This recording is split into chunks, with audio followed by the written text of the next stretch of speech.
Hello, my name is Lyndon Terrio, and I am doing my project on gun violence prevention. And I chose to do it because of its prevalence in recent years, now that it is the number one cause of death. So, for how prevalent it is, in 2024, there were over 45,000 deaths annually and over 76,000 non fatal injuries. And it's a significant problem due to the fact that in 2013, as you can see on the left, there were only 32,515 deaths, which is approximately a 38% increase. If we consider that number in 2035, which is 10 years later, we would see that the number would increase to 62,307 deaths a year. And without intervention, that number will only continue to increase. Now, the populations that are affected are mostly black children and teens in communities where violence is common, and this influences them, which may lead to aggression or resorting to violence in order to solve issues. And disparity wise, black Americans experience high rates of gun homicide, and in Latino youth, homicide has increased 2 times more in the recent years. And suicide is now half of the deaths for all firearm related deaths and is contributing to the overall number significantly. So, in the past, there have been many different policies we've seen, and one of the most significant ones we've seen is the Brady Handgun Act in 1993, which requires background checks on firearm purchases. And this kind of helps a lot because if there are any criminal histories on someone who's trying to buy a gun, it will obviously not be going through. In 1994 to 2004, there was the Assault Weapon Ban Act, which banned most semi-automatic guns and fully automatic guns as well. And then there are community programs like Cure Violence, which uses public health approaches to solve the violence as a problem and uses it as an epidemic.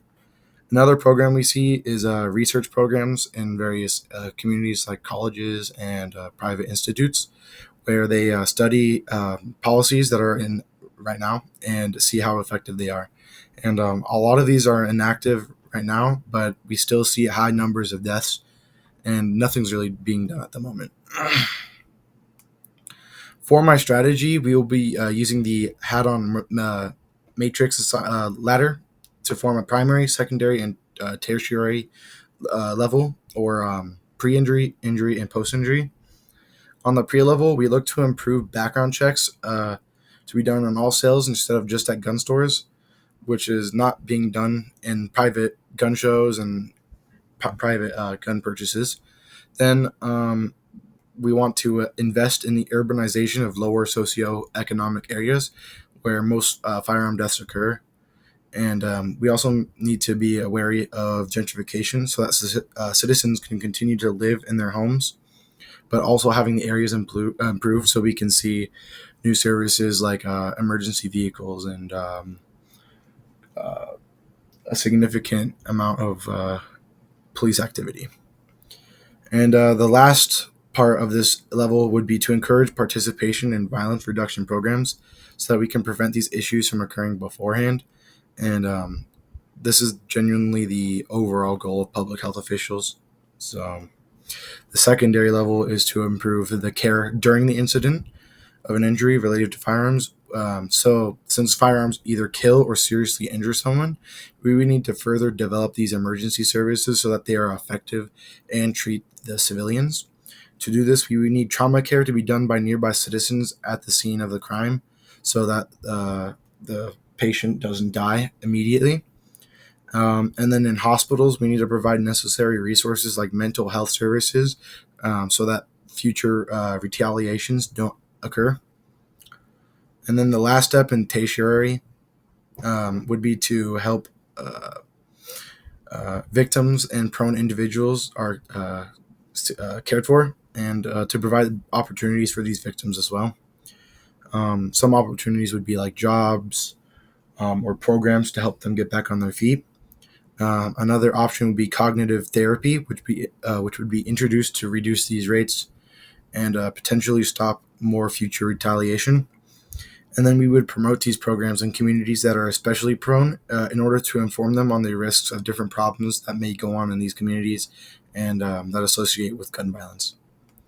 For my goal, we look to reduce that number by 38% that we see right there by at least 25%, so that is less and less each year. And with strengthened systems and advocacy groups spreading messages, we hope to see a moderate reduction in these numbers. And with the biggest intervention we listed, the urbanization would be significantly huge because of their abundance of crime rates.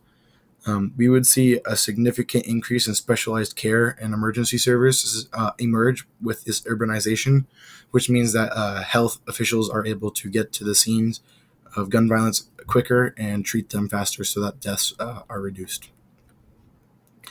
For our lasting efforts, I'm not sure if you can see that. Oops. Hold on a second.